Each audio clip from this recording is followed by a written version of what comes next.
Hello everyone, welcome to the channel. और आज मैं पीजीटी हिस्ट्री फीमेल जो 28 जून 2021 को एग्ज़ाम हुआ था पहली शिफ्ट में, उसका आंसर की लेकर आई हूँ। उसका जो फर्स्ट पेपर है जो कि मेंटल एबिलिटी से रिलेटेड था, तो उसमें जो फर्स्ट सेक्शन है उसका पहला क्वेश्चन है, दिए गए विकल्पों में से तीन एक निश्चित तरीके से समान है और जो एक समान से अलग है वो कौन सा है। तो इसमें से 121, 244, 169, 196। सो आंसर, करेक्ट आंसर है 244। नेक्स्ट क्वेश्चन मेंटल एबिलिटी का था कि ये जो फिगर्स दिए गए हैं इनमें से जो फिगर 4 में से 3 तो एक जैसे हैं, जो एक जैसा नहीं है यानी कि जो डिफरेंट है वो कौन सा है। तो एक फिगर है, पहली वाली है फिगर ये, दूसरी, तीसरी, चौथी। सो आंसर रहेगा हमारा ये वाला। उसके बाद में जो तीसरा क्वेश्चन है वो है कि दिए गए विकल्पों में से जो 3 हैं वो तो एक जैसे हैं, यानी कि 3 ऑप्शंस एक जैसे हैं, पर एक जो है वो कौन सा डिफरेंट है। सो ये अल्फ़ाबेटिकल सीरीज पर ही बेस्ड है। सो इसका आंसर है JKLMNO। ठीक है। फोर्थ क्वेश्चन है, The sports teachers of St. Mary's School went to the market to fill his stocks before the new session. He spends a total of 580 at the store.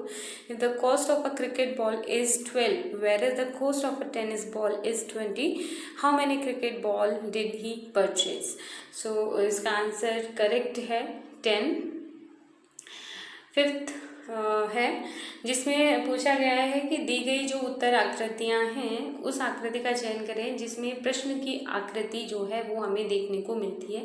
कहने का मतलब है कि जो प्रश्न वाली आकृति है वो हमें कहाँ देखने को मिलेगी, किस वाली, नीचे के फिगर में। तो आप इस वाली जो फिगर है उसको ध्यान रखें और देखें, पहले में नहीं है, दूसरे में भी नहीं है, तीसरे में है, क्योंकि अगर साइड को हटा देंगे हम तो ये बीच वाला जो बचेगा वो हमारी जो ऊपर वाली फिगर है उससे मैच करेगा। नेक्स्ट क्वेश्चन मेंटल एबिलिटी का था कि आपको वेन डायग्राम बनाना है। वेन डायग्राम में पूछा है कि जो छात्र बुद्धिमान हैं और शरारती हैं, है ना, और उनको हम कैसे डिफाइन करेंगे। तो स्टूडेंट्स तो सभी तरीके के हो सकते हैं। जो छात्र बुद्धिमान हैं वो भी शरारती हो सकते हैं, यानी जिनका IQ अच्छा है वो भी शरारती हो सकते हैं। इसीलिए स्टूडेंट्स इंटेलिजेंस और उनकी जो नॉटीनेस है या जो शरारतें करते हैं वो सब आपस में क्या रहेगा, मिला हुआ रहेगा, इसलिए फर्स्ट आंसर इसका करेक्ट है। फिर पूछा गया है 7 क्वेश्चन में, दिए गए विकल्पों में से 3 एक निश्चित तरीके से समान है, हालांकि एक विकल्प जो है वो अलग है, तो उसका हमें चूज करना था। सो आप देख सकते हैं कि ये जो ऑड वन आउट हमने निकाला है इवन और ऑड नंबर के बेसिस पर, बाकी तीनों ऑड नंबर हैं और जो तीसरा नंबर है वो इवन है। 8वां क्वेश्चन है फिर अगेन अल्फ़ाबेटिकल सीरीज पर है, तो इसका आंसर 3rd करेक्ट है। 9th में पता लगाना था कि वह संख्या ज्ञात करें जो तीनों आखिरी अंकों में उभयनिष्ठ है। उभय मतलब क्या होता है, जो सब में सेम है, ठीक है, जो सब में सिमिलर रहेगी, तो वो यहाँ पर है 7। ठीक है, अगर आप देखें तो यहाँ पे 7 बीच में दिखाई आपको दे रहा होगा, और जो 7 जो है वो हर किसी फिगर के को कोइंसाइड करता है, वो हर किसी फिगर के साथ में अटैच्ड है, इसलिए 7 is the correct answer. Now again एक ऐसा क्वेश्चन है जो मिक्स्ड है अल्फ़ाबेट और न्यूमेरल सॉरी नंबर्स के साथ में, तो इसीलिए अल्फ़ा न्यूमेरल ये कोडिंग थी, तो इस इतनी भी डिफिकल्ट नहीं की जा सकती है। So answer is 3rd। Then पूछा गया है कंपैरिजन करके कि अक्षर रोहन से लंबा है परंतु शुभम से छोटा है, निशांत अक्षर से लंबा है परंतु माधवन से छोटा है, और इस तरीके से इन सब में लंबा कौन है। तो इसका आंसर है माधवन, आप करके देख लीजिएगा, it's easy. Then again alphabetic numbers sorry जो हमारी सीरीज है उस पर क्वेश्चन है, the second is the correct answer. 13 में पूछा गया है ये हमारे सिलोगिज्म है कि इन 3 स्टेटमेंट्स के बेसिस पे 2 जो निष्कर्ष हैं यानी कि जो कंक्लूजन है उनमें से उनके हिसाब से क्या सही नहीं है। ठीक है, तो उसमें 3 स्टेटमेंट्स हैं कि जो सारे के सारे भारतीय से ही भेग यानी कि टोड हैं, सारे भेग टोड लोमड़ी नहीं हैं, सभी लोमड़ी गिद्ध हैं, ये 3 स्टेटमेंट हैं और इनके बेसिस पे 2 निष्कर्ष हैं। और फिर उत्तर हमसे पूछा गया है कि कौन सा निष्कर्ष उसमें फॉलो करता है। अगला चौथा जो 14th क्वेश्चन है कि नेक्स्ट जो फिगर है वो क्या होगा। तो यू कुड सी के नेक्स्ट इसमें अब जाएगा इसका ही मिरर इमेज यानी कि थर्ड, क्योंकि पहले की मिरर इमेज है बी और बी सी की मिरर इमेज हो जाएगी यहाँ पर जो थर्ड नंबर पे है डी। ठीक है, अब इसके बाद में अगेन हमारे पास आया है अल्फाबेटिकल सीरीज का क्वेश्चन है। तो इसके बाद में ये हमारे पास मिरर इमेज का क्वेश्चन है कि इसको अगर हम उल्टा कर देंगे मिरर इमेज में अगर हम देखेंगे तो कैसा दिखाई देगा। तो ये L would come to the lower part और इस तरीके से इसका आंसर हो जाएगा फोर्थ। 17th फिर अगेन हमारे असर्शंस और उनके ऊपर जो कंक्लूजन्स है उस पर डिपेंड करता है। तो इसमें कहा कि ये सारी तो कुर्सियाँ मेज हैं। ठीक है, मैं आपको बताती हूँ।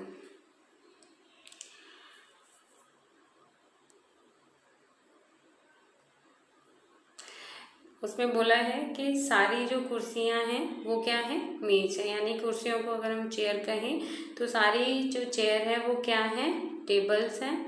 ठीक है, और सभी फर्नीचर लकड़ी के हैं।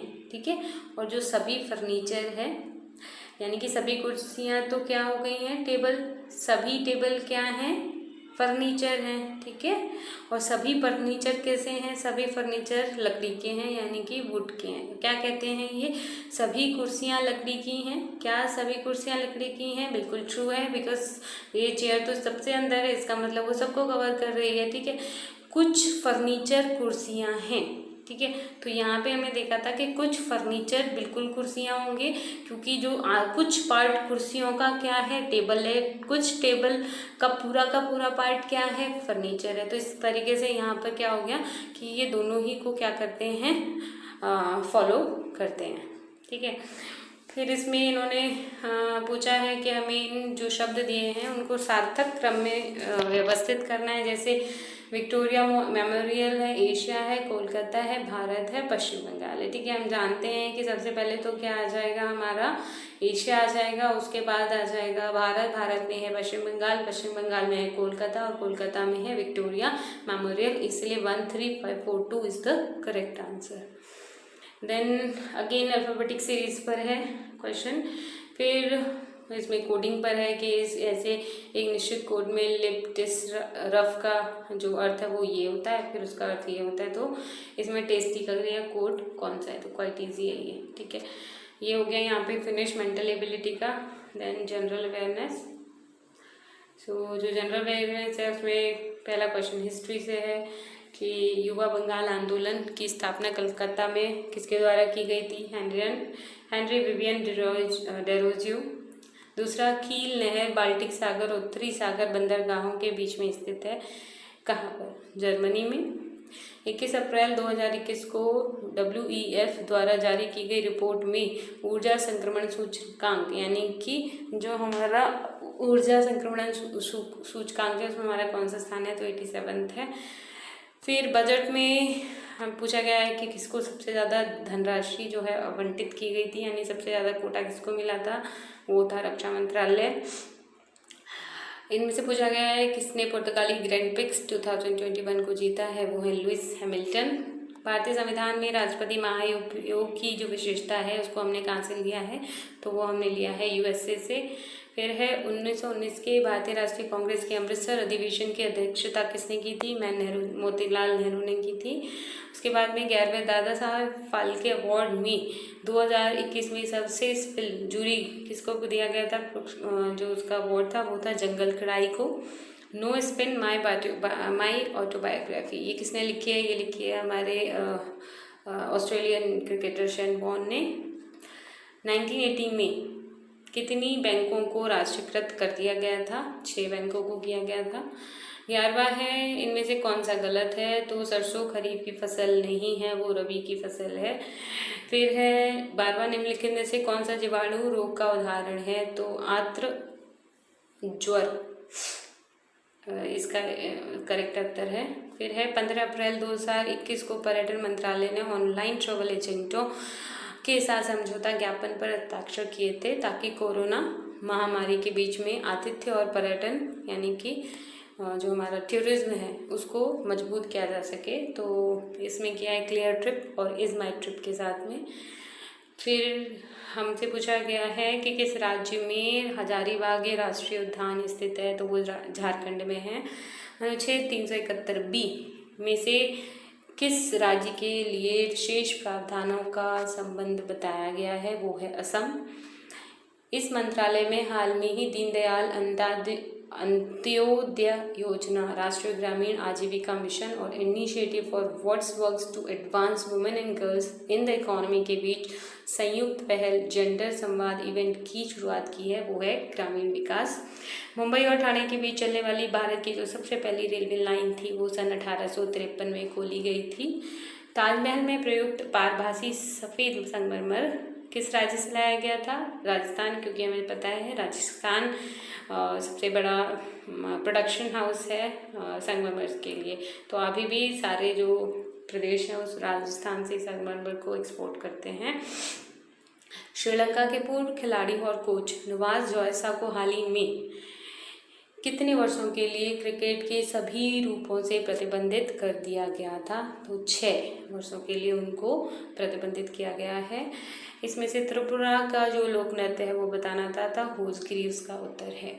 ठीक है, ये हो गया आपका जनरल अवेयरनेस का section complete. Now the arithmetic ability. इसमें पहला क्वेश्चन पूछा गया है कि 40 लोग पिकनिक मनाने गए, उनमें से 36 ने लागत में योगदान करने हेतु प्रत्येक 1700 रुपये का भुगतान किया। अन्य 4 पिकनिक के औसत खर्च में 50% अधिक भुगतान किया। खर्च की गई कुल राशि कितनी है? 7200 रुपये इसका आंसर। एक पाई चार्ट दिया गया है और उसके आधार पर प्रश्न पूछे गए हैं। प्रश्न लाभ प्रतिशत निकालने का पहले से इन्होंने फॉर्मूला भी बता दिया है कि लाभ इट इज़ डिवाइडेड बाय बिक्री और इनटू 100, तो लाभ प्रतिशत निकल जाएगा, वही क्वेश्चन में पूछा गया है। एक और यहाँ पर हिस्टोग्राम दिया गया है और उस हिस्टोग्राम में उन्होंने उनसे रिलेटेड कुछ क्वेश्चंस पूछे हैं। फिर हिंदी का है तो बहुत ज़्यादा मेरे को समझ में आ नहीं रहा है क्या पूछा गया है इसमें। नहीं, आयत चित्र यानी कि हिस्टोग्राम जो है विभिन्न वर्षों में एक पौधे की ऊंचाई क्या दिखा रहा है, सेंटीमीटर्स में बता रहा है। तो पूछा गया है किस वर्ष में पौधा सबसे कम % बड़ा है, तो हमें इसमें परसेंटेज निकाल कर बताना है किस ईयर्स में उसको उससे सबसे कम उसकी ग्रोथ हुई है। ठीक है, गोले आई सपोज गोला मतलब सर्कल का कुल पृष्ठीय क्षेत्रफल कितना है, इसकी रेडियस अगर 28 सेंटीमीटर है तो सिंपल फॉर्मूला लगाने से काम चल जाएगा। एक सबसे छोटी से छोटी संख्या बतानी है जिसके पूर्ण गहन बनाने के लिए 1024 से हमें इंटू करना है, तो वो है 4। XY ने 3 गुना अधिक कुशल और Y को ये मतलब टाइम एंड वर्क का क्वेश्चन है, देख लीजिएगा। ये हमारा क्वेश्चन है टाइम का, अगेन टाइम एंड स्पीड का क्वेश्चन है। ये क्वेश्चन है हमारा कंपाउंड इंटरेस्ट का, चक्रवृद्धि ब्याज का क्वेश्चन है। और ये क्वेश्चन है फिर अगेन टाइम एंड वर्क का क्वेश्चन आया है। और ये फिर हमारे पास आया है क्वेश्चन परसेंटेज से रिलेटेड है। और फिर अगेन टाइम एंड स्पीड का क्वेश्चन है 11वां नंबर। फिर है 12वां, संख्या का वर्गमूल के बराबर दशमलव क्या है जिसका द्विआधारी प्रतिनिधित्व ये संख्या करती है। 13वां क्वेश्चन है प्रतिवर्ष 7% की अगर हम साधारण ब्याज पर 7.5 वर्ष की धनराशि 1050 रुपये अर्जित की गई है तो उसकी जो मूलधन है वो कितना है। फिर पूछा गया है क्षेत्रफल को पता लगाना है घोड़ों की रस्सी की मदद से। फिर 15वां क्वेश्चन है कि export pencils worth ₹250, ₹9 was spent on the sales tax which is 15% on the selling price of the taxable amount item. What is the total cost of the tax free item? निकालना है।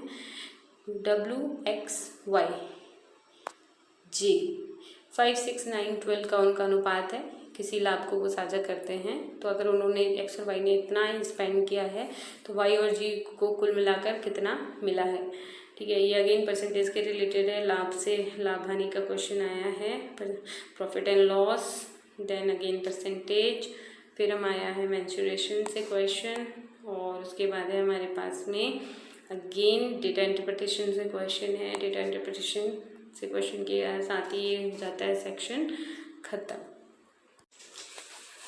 Okay, so the next section पहले paper में है general English का, जो Mrs peeled sorry जो correctly spelled word है वो पूछा गया है, तो first is the correct answer commodious, जहाँ पे MODIOUS आएगा। देन हमसे पूछा गया है कि एमिकेबल का जो सिनोनिम है वो क्या है, तो कॉर्डियल होता है एमिकेबल, जो कि मतलब कॉर्डियल हम कहते हैं ना, किसी के साथ हमारे कॉर्डियल रिलेशनशिप में बहुत एमिकेबली हमने उसके साथ में अपना झगड़ा समाप्त, मतलब बहुत बढ़िया जिन्हें कहा जा सकता है, अच्छे।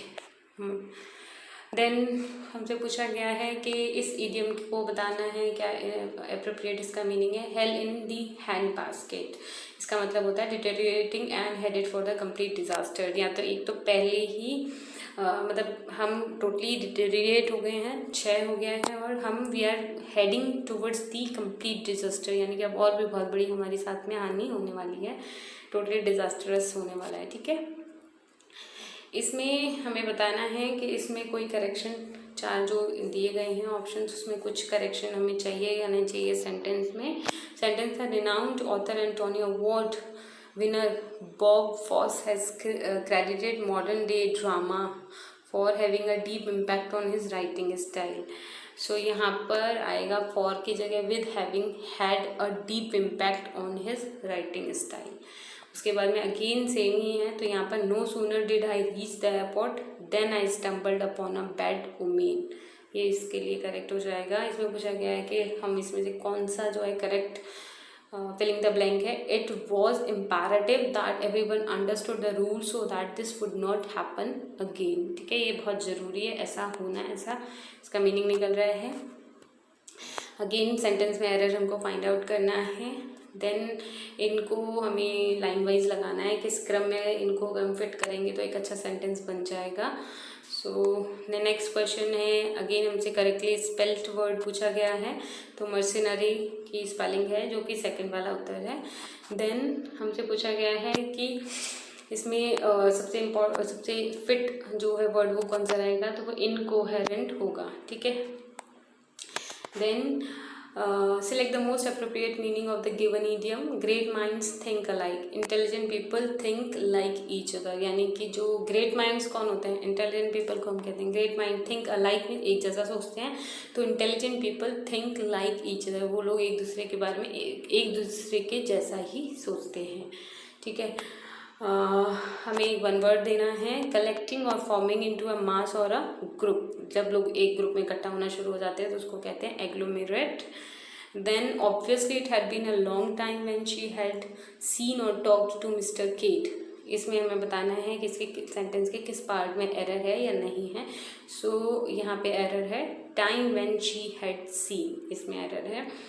Select the word that is similar to the meaning of precocious. Okay, so it is in advance you need to take care of. Then one word हमको बताना है boring और unpleasant work that does not require any special skills, मतलब ऐसे ही हो जाता है, बहुत लेमन जैसा काम है, कोई भी कर सकता है, उसके लिए कुछ स्किल सेट नहीं चाहिए, तो उसको कहते हैं मैनुअल। ठीक है ना, एक कॉम्प्रिहेंशन पैसेज दिया गया था, उसके बाद में उसके ऊपर कुछ क्वेश्चंस पूछे गए हैं, सो इनको आप पॉज करके देख सकते हैं। ठीक है, इसके बाद में आ जाता है हमारे पास हिंदी वाला सेक्शन, और हिंदी में है सबसे पहले तो हमें बताना है कि जो करेगा सो भरेगा में सर्वनाम कौन सा है। तो जहाँ पे जो और सो आ जाता है वहाँ पे क्या होता है, संबंधवाचक सर्वनाम होता है। बारिश होकर नदियों में पानी भर गया है, तो यहाँ पे कौन सा काल है, पूर्ण वर्तमान काल है, काम पूरा हो चुका है। देन अभिहित और अविहित, ठीक है, ऐसा ही कहाँ है, कहा हुआ और जो अनुचित है। फिर अगर गे धन अन करेंगे तो क्या बनेगा, गायन। फिर इसमें पूछा है कि इसको हमें करेक्टली उचित विराम चिन्हों, करेक्ट पंक्चुएशन के साथ में सुधारना है, तो वो बहुत आसान है। बड़ी बाकी ऊपर देखें हम तो यहाँ पर पहले वाले में तो एक जगह इन्वर्टेड कॉमा है, दूसरी जगह नहीं है, तो ये तो वैसे ही इनकरेक्ट हो गया। सेकंड वाले में पूर्ण विराम या नहीं है, फुल स्टॉप ही नहीं है, तो वो भी गलत है। थर्ड फोर्थ में भी नहीं है, तो जहाँ पे सही है वो केवल है थर्ड। ठीक है, फिर हमें 6th क्वेश्चन में भी सेम ही काम करना है। अचरज क्या होता है, आश्चर्य होता है, इसमें सिनोनिम बताना था। 9 दिन चले 2.5 कोस, यानी कि हमने 9 दिन चले 2.5 कोस, हमने 2.5 कोस चलने के लिए 9 दिन लगा दिए, यानी कि बहुत सारे टाइम में हमने केवल काम किया है चुटकी भर। गाथा, गाथा बहुत सिंपल है, कहानी को गाथा कहते हैं। और इसमें से हमें बताना है कि ऐसा कौन सा विकल्प है जो हमेशा पुल्लिंग ही रहता है ना। तो वो है बैसाख का महीना। वहाँ एक ऐसा छोटा सा गांव था जिसके चारों ओर जंगल था। ठीक है, तो इसमें ये वाक्य को बताना है कैसा। तो अब कैसा वाक्य है, देखो साधारण हो नहीं सकता, क्योंकि जहाँ पे जिसके जैसे तैसे लग गया वो साधारण नहीं होता। संयुक्त है या मिश्र है। अब देखिए मिश्र वाक्य में क्या होता है, एक वाक्य के ऊपर दूसरा वाक्य डिपेंड करता है। तो जिसके चारों ओर जंगल है, किसके चारों ओर जंगल है, वहाँ एक छोटा सा गांव था उसके चारों ओर, इसीलिए एक ऐसा वाक्य है, मिश्र वाक्य है। यानी कि एक जो है उद्देश्य है, दूसरा इसमें विधेय है। फिर है निम्नलिखित प्रश्न में से 4 विकल्पों से उस विकल्प का चयन करें जो वाक्यांश के लिए सही है, जिसका दूर करना कठिन हो। दुर्निर्वाह, उसको क्या कहते हैं, उल्टा चोर कोतवाल को डांटे, यानी कि जो खुद दोषी है और दोष भी ना अपना स्वीकारे और दूसरों को ही इसका दोष मरता रहे। प्रत्यूष, इसका संधि विच्छेद रहेगा प्रतिधन ऊष। फिर है कृतज्ञ, कृतज्ञ का उल्टा होता है कृतज्ञ। और यहाँ पर दिया गया है फिर से एक गद्यांश और इसका उत्तर पूछे गए हैं। ठीक है, इस तरीके से यहाँ पर आकर हो जाता है पूरा फर्स्ट पेपर फिनिश। और अब रहता है केवल आपका जो हिस्ट्री का पेपर है। तो हिस्ट्री का जो डिसिप्लिन 1 का पेपर है, आई एम स्क्रोलिंग इट।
में जो उसका लास्ट सेक्शन है वो है टीचिंग मैथडोलॉजी का।